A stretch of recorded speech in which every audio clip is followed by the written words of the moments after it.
Hello students, question number 6 from JEE Main 2023,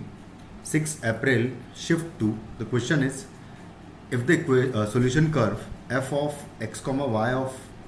equal to 0 of the differential equation this, ये एक differential equation है, इसका solution कुछ given है, passes through the points 1, 0 से पास कर रहा है and अल्फा 2 से भी पास कर रहा है, तो आपको अल्फा की पावर अल्फा का वैल्यू बताना है। ये एक रिड्यूसेबल टू लीनियर वाला फॉर्म है, जिसको हम जब यहाँ पर इसकी वैल्यू सब्सटीट्यूट कर दूंगा, अगर मैं x ln x को हम t रख देंगे अगर, और इसको डिफ्रेंशिएट कर देंगे, तो x का डिफ्रेंशिएशन अगर देखें तो 1 आएगा, तो ln x बचेगा एंड प्लस x को एज इट इज़ रख के ln x का डिफ्रेंशिएशन करूँगा तो 1/x आएगा, और x का डिफ्रेंशिएशन फिर विद रिस्पेक्ट टू y हम डिफ्रेंशिएट कर रहे हैं मान के चलो, तो x का differentiation with respect to y dx/dy लिखूँगा, तो यहाँ से आ जाएगा dt/dy। ये पूरा टर्म बेसिकली dt/dy बन जाएगा, तो यहाँ पर आ जाएगा dt/dy क्योंकि एग्जैक्टली सेम लिखा हुआ है, और माइनस इसकी प्लेस पर आ जाएगा t यहाँ पर, तो और इक्वल टू है e की पावर y है। बस अब इसको इंटीग्रेट कर देंगे। जब इसको इंटीग्रेट करेंगे तो इंटीग्रेटिंग फैक्टर कैलकुलेट करूँगा मैं, तो integrating factor will be equal to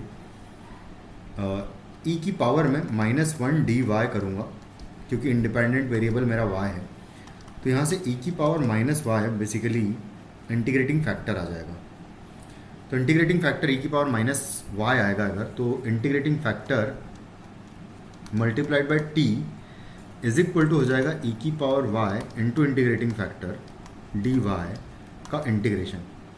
तो t/e की पावर y लिखा हुआ है, ये इक्वल टू, ये एक दूसरे से कैंसिल आउट हो जाएंगे बेसिकली, तो 1 आ जाएगा, तो 1 का इंटीग्रेशन y हो जाएगा और प्लस कांस्टेंट आएगा। t का वैल्यू वापस सब्स्टिट्यूट कर दूंगा मैं x ln x, तो यहाँ से आ जाएगा x ln x divided by आएगा e की पावर y, और e की पावर y इक्वल टू होगा y प्लस कांस्टेंट। अब कांस्टेंट का वैल्यू के लिए हम लोग 1, 0 सेटिस्फाई करेंगे इसमें, तो 1, 0 पॉइंट अगर सेटिस्फाई करेंगे तो हमें मिलेगा 0 में 1 इन प्लेस ऑफ x रखूँगा, तो ये 0 हो जाएगा पूरा टर्म, और y का वैल्यू 0 रखेंगे तो कांस्टेंट का वैल्यू बेसिकली यहाँ से 0 मिल रहा है। कांस्टेंट 0 आ जाएगा तो हमारे पास फंक्शन आएगा x ln x is equal to y e की पावर y, कुछ इस तरीके से आएगा।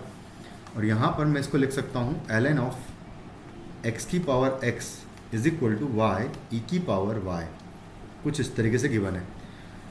अब हमको पॉइंट पुट करना है अल्फ़ा 2 और अल्फ़ा की पावर अल्फ़ा का वैल्यू निकालना है, तो यहाँ पर अल्फ़ा 2 पॉइंट पुट करूँगा अगर मैं, तो यहाँ से आ जाएगा ln ऑफ अल्फ़ा की पावर अल्फ़ा जो निकालना है मुझे इज इक्वल टू होगा 2 e की पावर 2, कुछ इस तरीके से आ जाएगा। बस अब यहाँ से अल्फ़ा की पावर अल्फ़ा की बात करें तो ये हो जाएगा e की पावर में 2 e की पावर 2, तो ये हमारा फाइनली आंसर हो जाएगा इस क्वेश्चन का, जो कि हमें 4th ऑप्शन में नज़र आ रहा है, तो ये हमारा करेक्ट आंसर हो जाएगा। Thank you.